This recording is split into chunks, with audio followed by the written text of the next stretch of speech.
announced that a young boy was electrocuted with wild cotton tree branches near its high tension power line at Sunj Balia. According to the reports from the people on site, the boy had been hired to trim the branch of the tree located dangerously close to the high tension lines.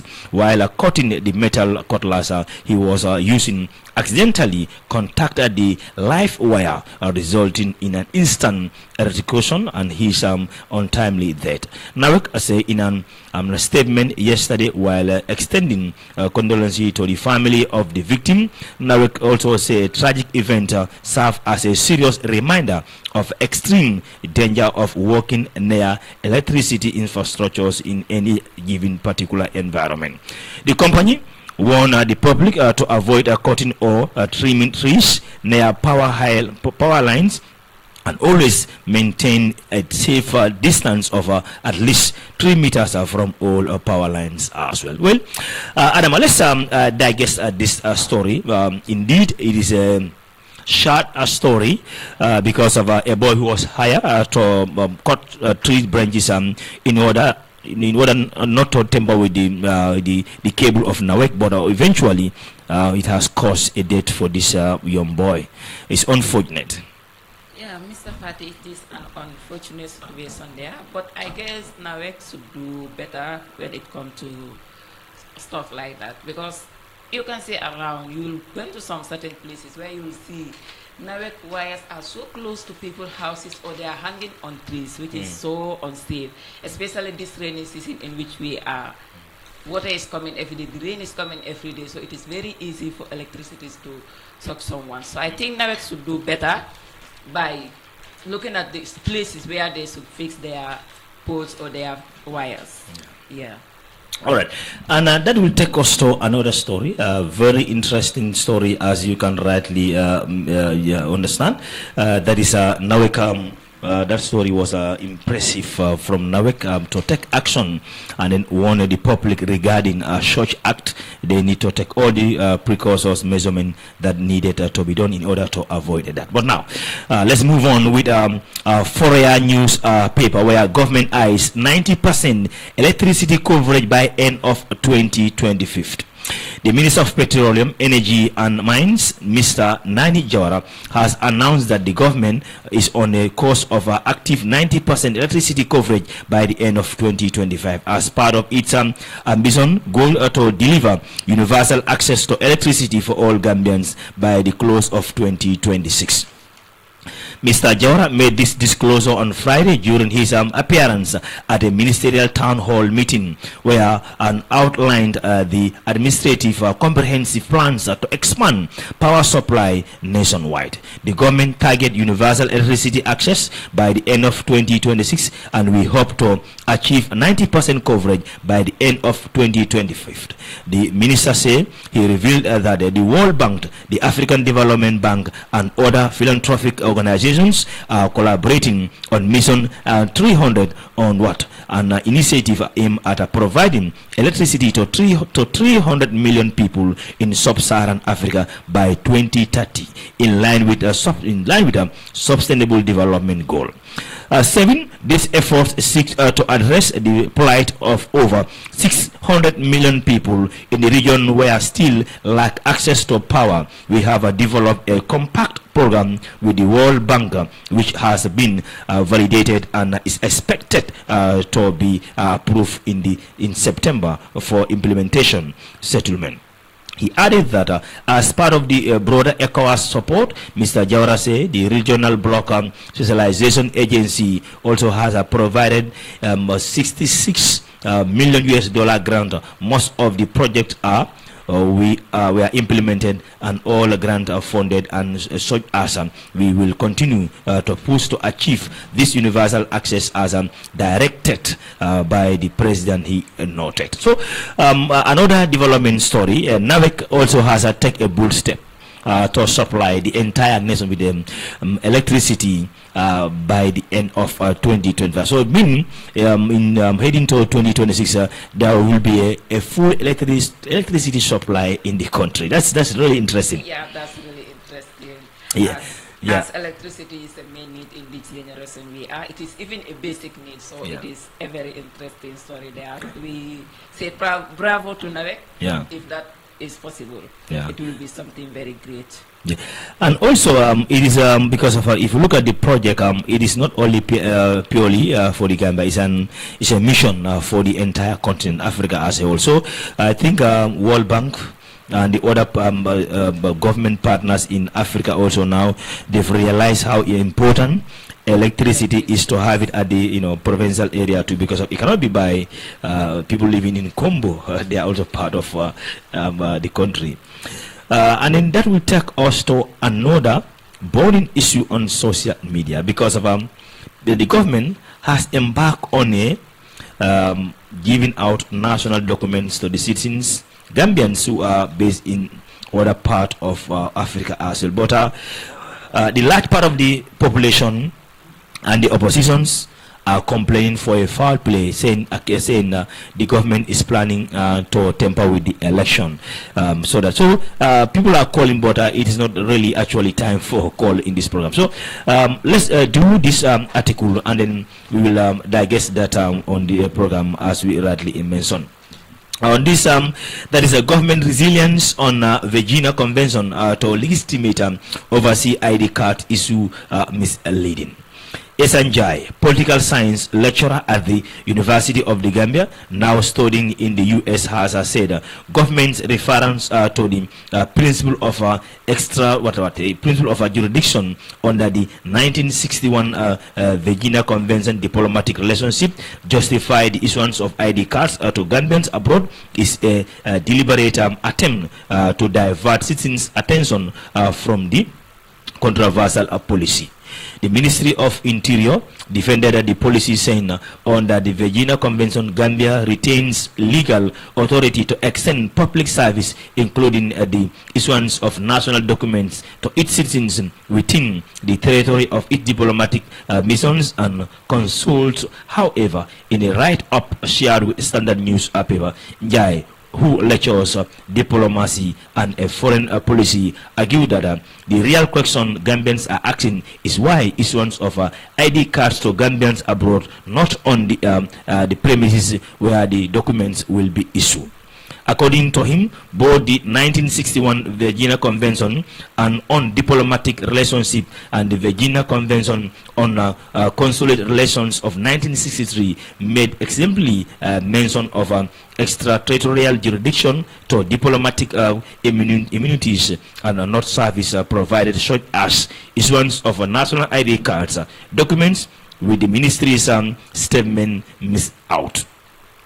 Just further explained that Article 29 of the Virginia Convention on Diplomatic Relations only guarantees the vulnerability, that is, invulnerability of diplomatic agencies by protecting them through any form of arrest and the detention, whether the receiving state having the responsibility to protect them, their freedom and integrity. So it means the government also has now defended the reason of them giving out diplomatic that is our national ID card to Gambians who are in other part of Africa, and then they say if you look at the Virginia Convention, that the act, the laws protect every nation to protect its citizens regardless of where they are in any geographical location, in as much they are part of that country. The sole responsibility of that government to support them. So this is what is happening.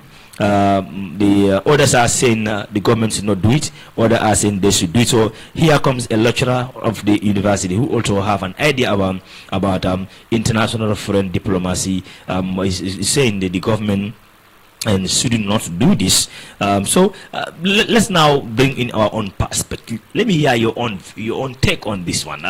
How do you see the central government allocating ID cards to citizens outside the country? Yeah, the issue of allocating ID cards to citizens of the Gambia outside of this country is a welcoming news to me, because I feel that all Gambians are entitled to have our Gambian documents. So whether they are in the country or outside the country, they should, if the government can, they should provide them with identification card. Because if we look at some of our neighboring countries, they will come to the Gambia. We normally see them. They will come to Gambia to issue ID card to their citizens. So I don't think that it is something wrong for our government to do the same thing, to issue identification card to Gambian citizens outside the Gambia. It is a welcoming idea, and I think if they can extend it even to more countries, it is welcoming, so that all Gambians will see themselves as citizens of this country and will have our national document. Yeah, yesterday on our program, there was one professor who is also living in United States.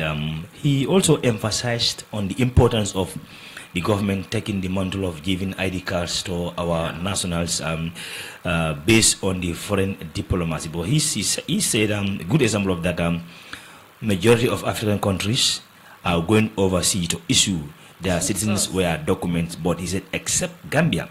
But now let's look at in the other perspective too, because of it is we are heading to the election in 2026. Yeah.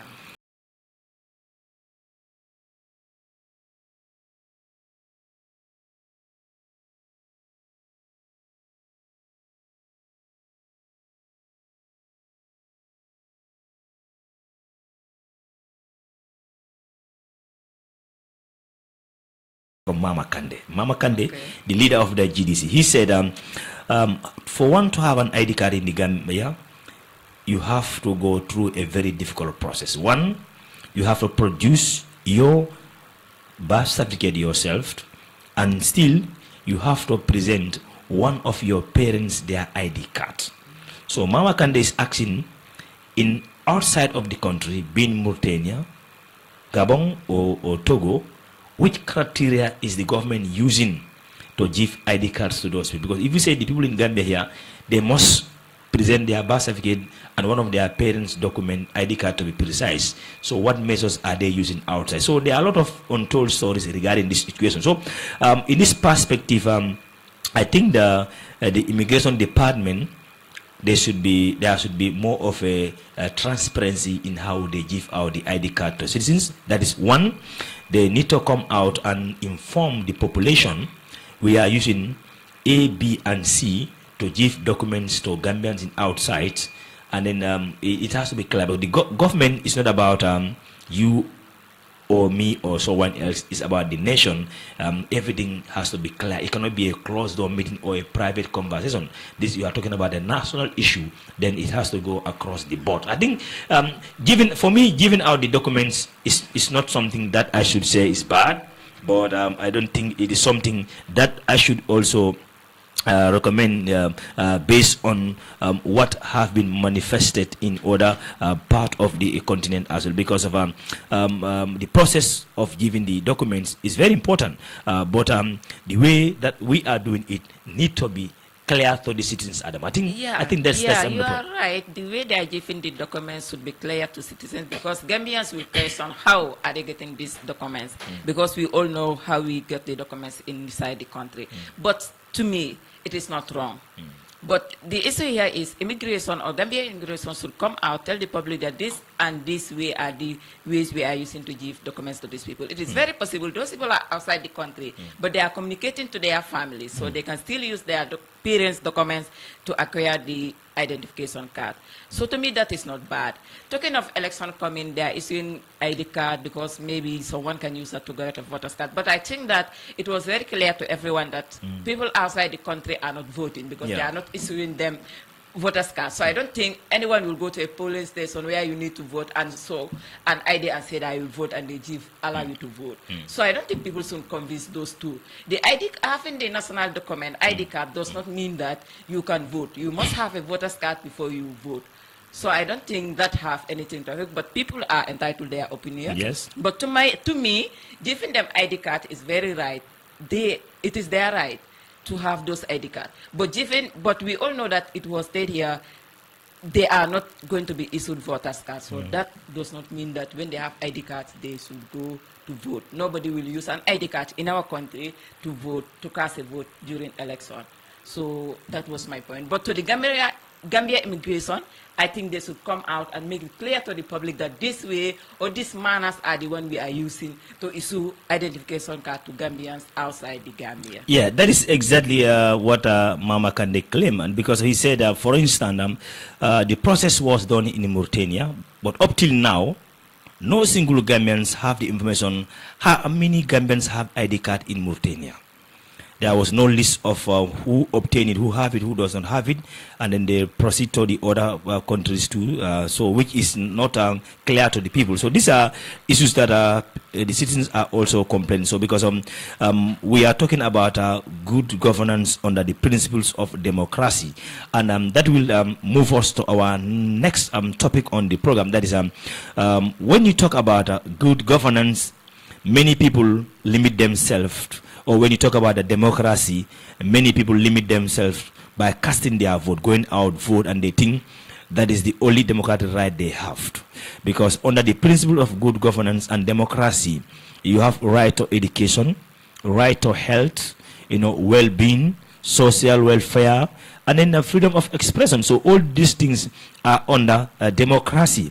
But majority will only think of, because every citizen in the country, by law, you have right to vote and you have right to be voted as well. Yeah. So combining these two factors together, we should not limit ourselves to right to vote or right to be voted. It has gone far beyond that. Our health, our education, a lot of these things, the social well-being of all is also very important. But let me hear your take on your understanding of a democracy and good governance. Yeah, democracy and good governance is like citizen of a country. Every citizen of a specific country, you have a right in that country. Like you already said, you have the right to vote and you have the right to be voted for. But it does not end there. Yeah. All of us have ways or means to contribute to the development of our country as we have right in our country. So being a citizen, you should not stay at one corner or you stay at one place and say, this is the responsibility of the government to do so and so. So I just be sitting there. If they don't do right, I start to make noise. It is our duty as citizens of a country to contribute to the national development of our country. Even anyhow small it can be, but you waking up every day and making sure that you contributed something to your nation is a good thing for every citizen. And we should all try to make sure that we contribute to the development of our country. Not only when it comes to politics, where you'll say, party A or party B are not doing so and so, so we should remove party A or we should bring party B. You yourself, ask yourself, what am I doing for my country as a citizen? It is also important. So we should all try to work together to make sure that we take our country to the place we want to see it. All right, so what we do, let's remind our listeners that they are listening to King FM Live on 94.7 and on King TV as well. So they can drop us their comments and contribution regarding this newly program, the daily podcast live on King FM with me, Alaji Fati, and Adama, Nyang. So this program comes Monday to Thursday, 1 to 2 p.m. So we're talking about good governance and democracy. We have one article that will tell us the longest serving presence in the continent as we speak right now. And we are coming to digest something that will be very sensitive too. So, all right. So now what we need to do, here are the longest serving presidents in Africa. The top 5, number 1. Teodoro Obiang of Equatorial Guinea, a country where the former Gambian president has been there for an exile.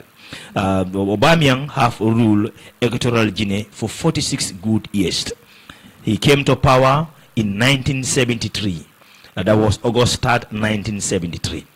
Another long-serving president in the continent is Paul Biya of Cameroon. He ruled Cameroon for 43 years and is still looking for another election in Cameroon. He came to power November 6, 1982. The third one is Denis Sassou Nguesso, Congo, 41 years. He also came to power in 1974.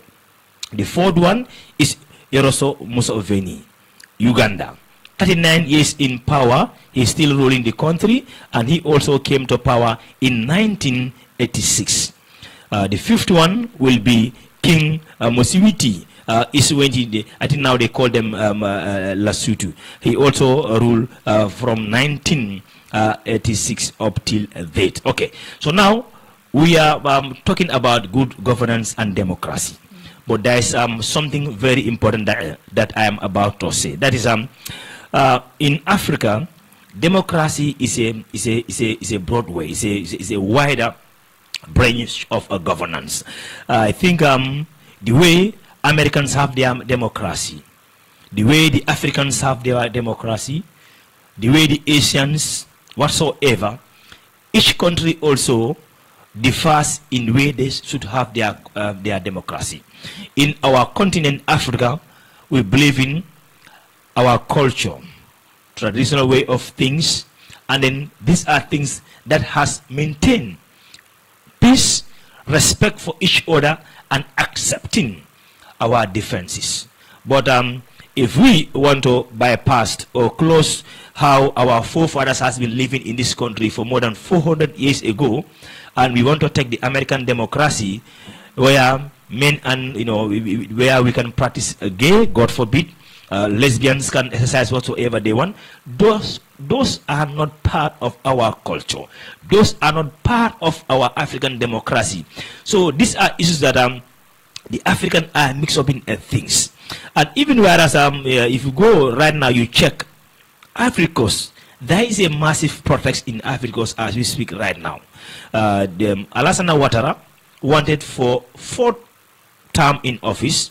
The entire country, people come out with large numbers, they protest and show their anger. The president should not contest for the next election.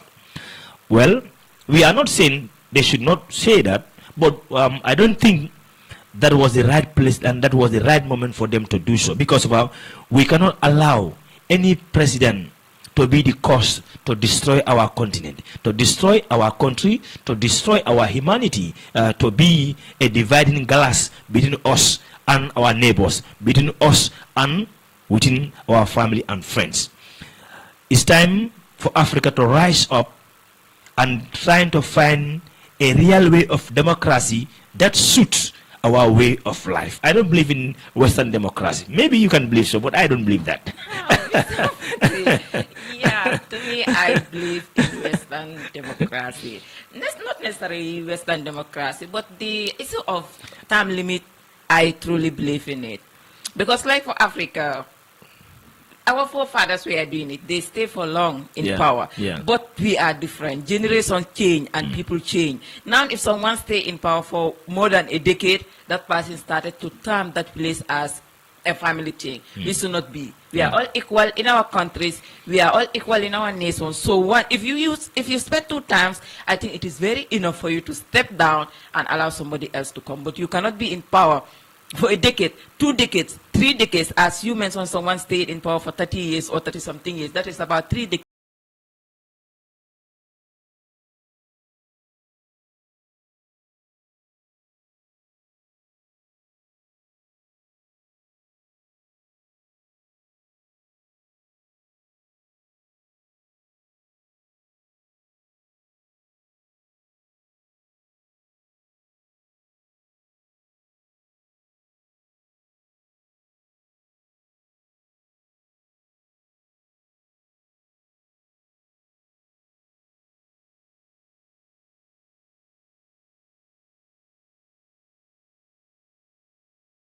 To start to work towards that, where all presidents in Africa should have term limits.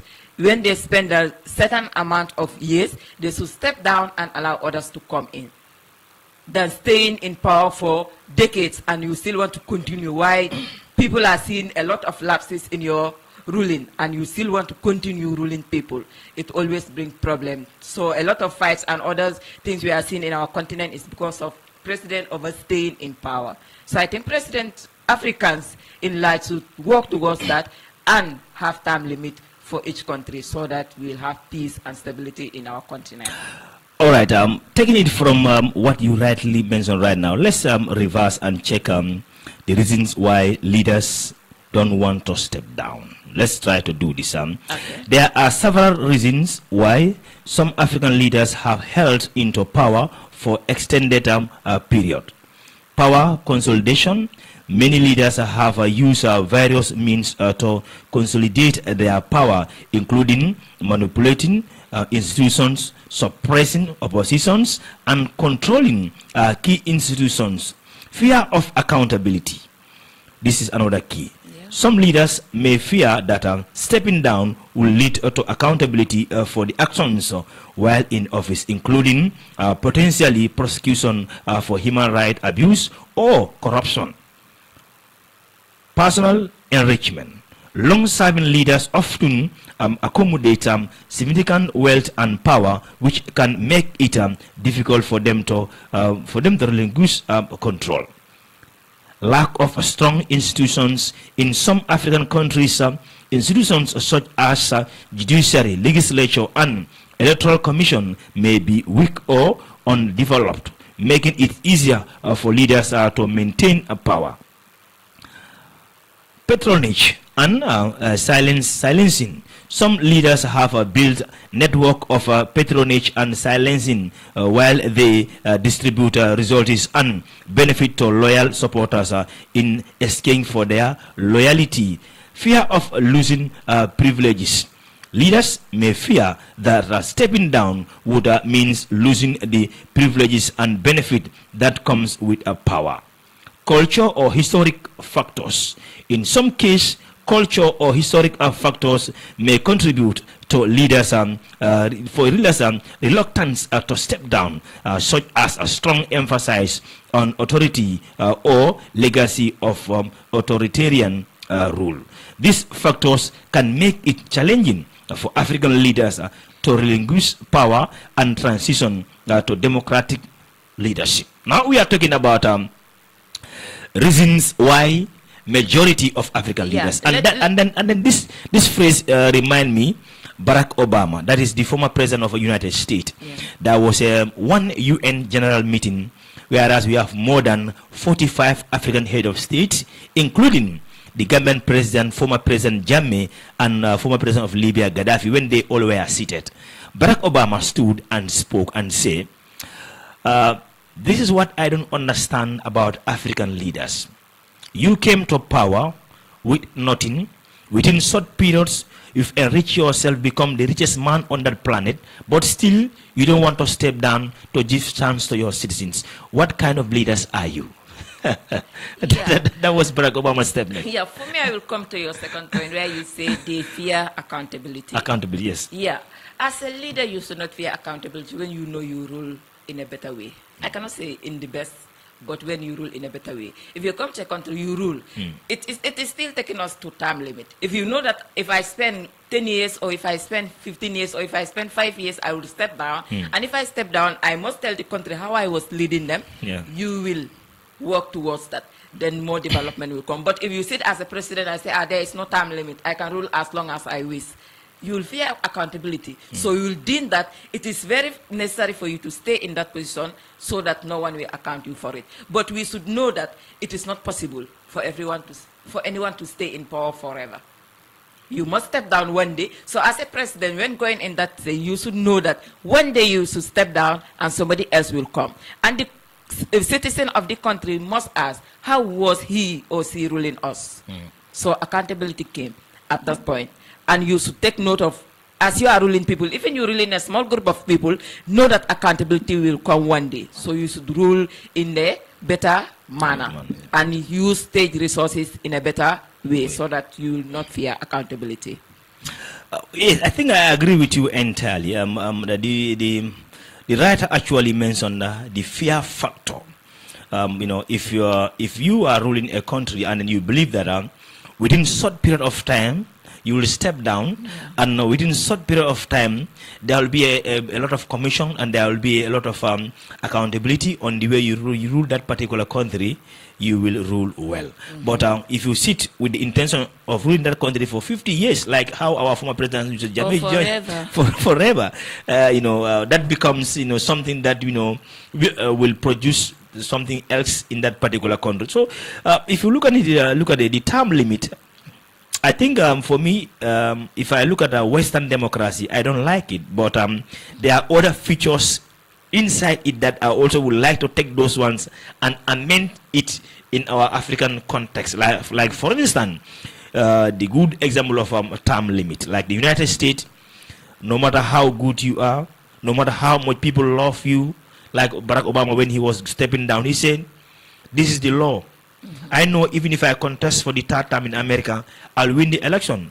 But I will not. I will not going to contest for the third term. The law did not allow it, and I will never do anything with that. That is the law. That should be maintained. It's for good for everyone. So I must step down. I will step down. So those are things that you are in power, but you are building life after presidency. But in Africa, in some part, I think the people that surround our leaders, the culture, the environment, all these factors play a part. Because of, let me reverse a bit, because of maybe during former president, during Jawara's regime, I might be a little bit child by then, but 1994, then I was going to school, that one I understand a bit of, the government. But if you look at it, the way the junta came into Gambia in 1994, and their transition period, the first 2 years, and let's even say the first 3 to 4 years, they were doing things accordingly, even though it was a military government. But what I believe in, we made people to become dictator. We create dictator within ourselves. I think with all the powers that they have, everything that they enjoy, it is because of how we, treat them. Because of, if you look at the statement there, hadn't been we have a good legislative system, we have a good judiciary system. There are certain things in most part of Africa would not allow. Gambia, for instance, a good example of that. Right now, there is no term limit in Gambian constitution.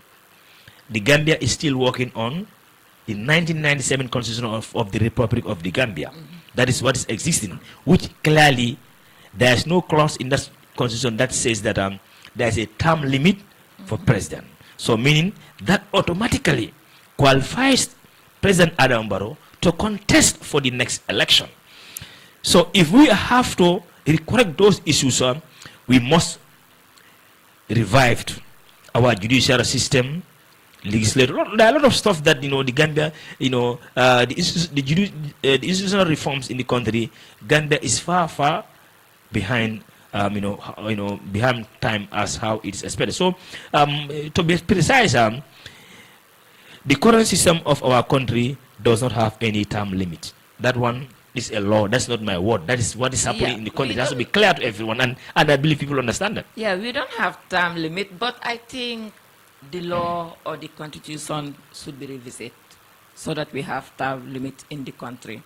Because in a country, I don't even mean only Gambia, in Africa, I think all African countries should work towards that, where we have term limit for our presidents.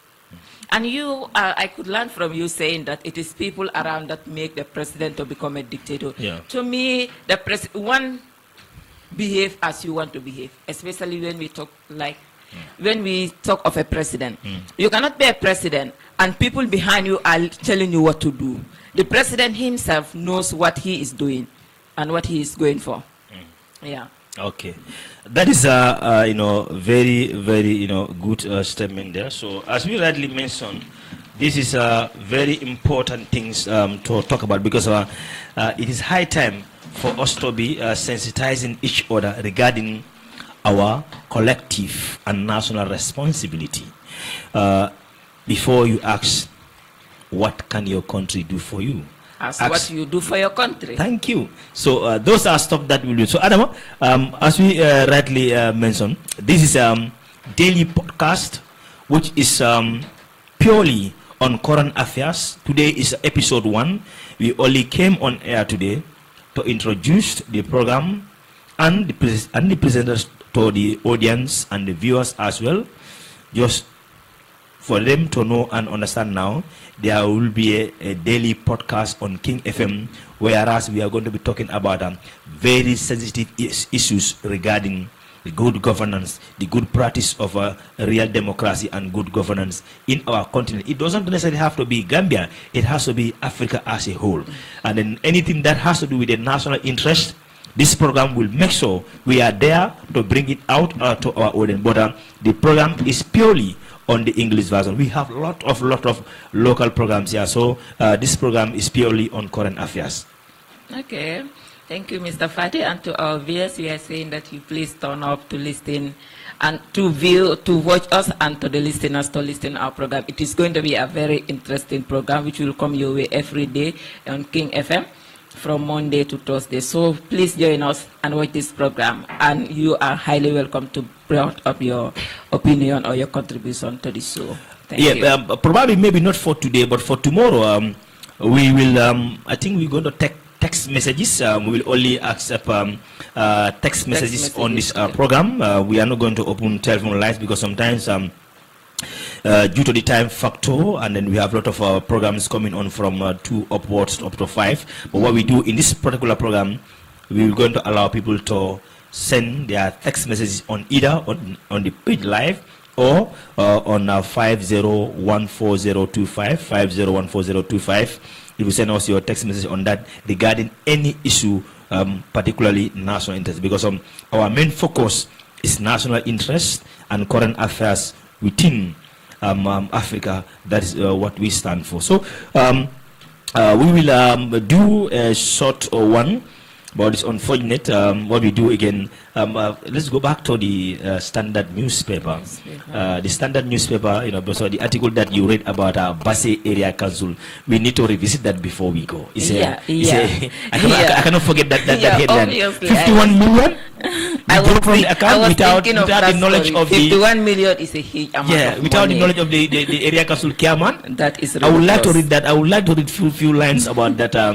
Actually, because of it's really devastating. Yeah. Because we are talking about good governance, transparency, and under the rules of law. If such things are happening, people are voted in and they are neglecting their responsibility. Those days are gone. We want people to exercise, because if you are crying for a job with the government, we are not denying that, but you also have to do as how it is expected. That is why people give you a chance for you to be there. Let's check this story for a comprehensive perspective on this daily podcast. Fode Danjo, the former chairman of Basse Area Council, yesterday also testified at the local government commission of inquiry via Zoom from his current residence in the United States. The inquiries Danjo over the withdrawal of 51 million from the council's account by one Lamin Suso, the finance director during his time as a council chairman. But according to the former chairman, he was not aware of such a withdrawal. Millions of dollars were withdrawn without any authority. In fact, more than $51 million was withdrawn by the people you are supposed to supervise or give clearance to for those withdrawal. So if you are excused, if your excuse is you don't know at that time, that is not an excuse. The law requires that you have to know, Gomez told the witness. The former chairman agreed that a large sum of money were withdrawn, but the monies were used for projects. He was then questioned about the specific case of 51 million withdrawn by Finance Director Lamin Suso, who claimed it was for council process, for council purposes. I only knew that through this commission, Danjo told the inquiry. Mr. Danjo, you guys are chairman or mayors were very familiar with the authorities you have, but you hide behind the fact that the CEO and the finance director are the ones you sign checks. But before checks are signed, so many process will keep place, and there is no way that people can sign checks without you either knowing or having the possibility of knowing of it was signed. So if you were doing your job as a chairman, you would have realized that this withdrawal were not duly authorized. Legal counsel told Danjo. However, Danjo insisted that he was doing his job. Accordingly, I hired 2 internal auditors to audit the accounts. If I wanted corruption in the council, I would not have done that. Danjo argued when Councillor Gomez told him he had failed in his job. I think just to go straight to the point, I agree entirely with Gomez on this matter, because of the whole chairman of our Basse Area Council withdrawing money up to $51 million, saying you don't know, that is not fair to the Gambians. Yeah, with due respect. That is not fair, and especially to people of Basse Area Council. That amount is a huge amount of money which can aid development in their council. So one person or individual person taking it, or a group of people taking that amount of money, it really something sad. Yeah, so these are things that we are talking about. This program is not about witch hunt. This program is purely about national interest and based on the fact, because the President, His Excellency President Adam Barrow, trusts people and give them chance, and then to work with them, give them chance to work with them. But in some cases, when these things are out, you can count how many commissions we are in, and then at the end of the day, what were the responsibilities of such. So I think we have a long way to go. There must be an example. These things cannot be fixed. It has to be stopped. Yeah, it's have to stop. But I think Gambian take advantage of situations, because people will say, commissions are just there. Commissions will organize, people will come and testify, and nothing will come out of it. So they will just be in power and mislead public offices and mislead public funds, and they misuse them, use it as a family stuff.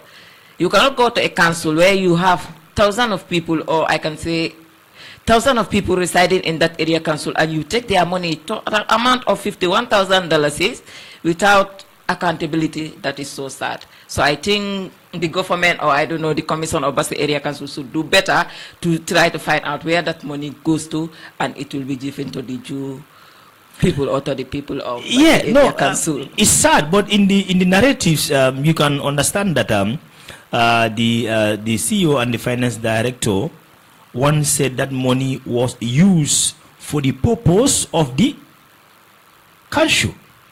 that is what they say, which the chairman was not even aware. So that makes the drama more worse. But they should, that's why I said, I think they should do better to find out where the money goes to and hand out the money to the right people. Yeah. Yes, than keeping it and trying to hide behind other stuff. That money is a huge amount of money. It's a huge amount of money, definitely. So as you rightly mentioned, this program is your daily podcast live on King FM and King FM King TV as well. It will be coming live from 1 to 2 p.m. Monday to Thursday with me, Alaji Fati, and Adama Nyang. And it's a daily podcast for you on this program. So as we said, we have no barriers. We're going to cross all the untold stories to bring them on speed and let Gambians know what's happening. So we'll text. I will take only 2-3 text messages. Okay. Let's check the people who just dropped the messages. Lamin Sise says, Mr. Fati, you need to take calls. No, okay. Lamin Sise is claiming for the line. Another one says, this is a government that will only allow the corrupt people to work with. Sato says party politics is killing the country. If we don't separate it with our national interest, Gambia will never grow. I think I agree entirely with the last caller. He talked about party politics. Party politics. What do you understand about party politics? Party politics, like most Gambians, will just associate themselves with one party. Yeah. Mostly, even people will not look at the party. They will just look at this party, majority of this party, they are my tribe. Yeah. They will just follow those people, and they are not even looking at what that party can bring to our country or what that party can bring to us. They will just follow that group or that party because my tribe is among this party. So that is what is, I agree with Satu. That is really affecting our country and affecting the politics of this country. People will not look at a party and see that this party can bring development to this country, but rather they look at parties because majority of my ethnic group are part of this party and they go for that party. Yeah, I think you know, we are entirely mixing up with politics, because the politics, what I understand, regardless of your political affiliation, tribe, gender, or whatsoever, it is your right to choose any political party that you really want to be associated with, because one thing is based on national interest. If you have more than 4 political parties, you go through their agendas. Good. And then select one that you think that will benefit the nation based on their program and policies. You trust them, you give them chance to vote them in.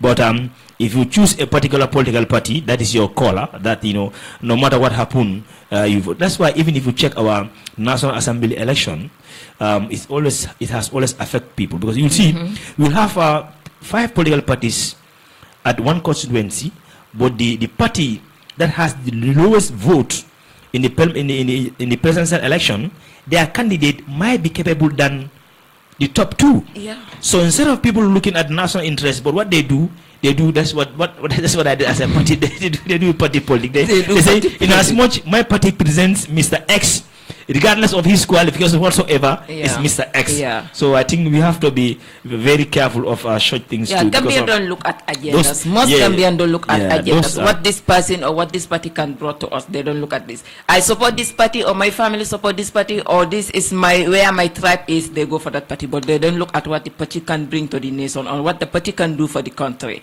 So I think as citizens, we should do better to look at agendas of all politicians or all political parties and look at the party we think, or the person we think that this person, when we put the person in power, the person will able to at least bring development to the country, not looking at this party is a party I will go for because this and this is going for this party. Yeah.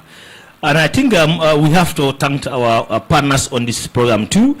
AFF Media News Link, Obang and TV as well, King FM and then King TV as well.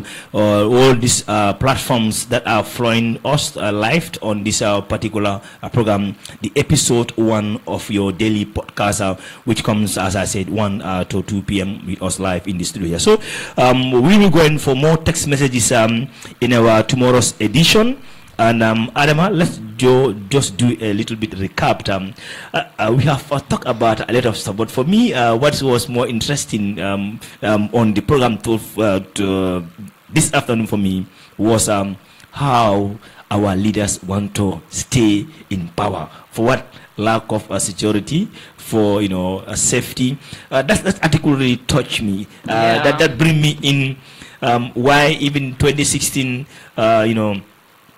impasse also, when you look at it, Jammeh wanted to go, but now he was thinking, accountability. What will I do? What will happen to me? This is why I said that. So those are very important things. So it's like rule well, step down, go and sleep at your compound, you are safe. And live rule well bad, after. Rule bad, step down behind closed doors. Yeah. So that article is very important, and then it has also remind us like we have top 5 African countries that are still with their long-serving presidents. That remind us Equatorial Guinea, where Jammeh is right Uganda, now. Their president, Cameroon, so all those countries, their leaders have been there, and they're still going for more and more and more. And when already they are and they are even old, they are not capable, and they still want to stay in power. well, Adama, we've come to the end of the program for today.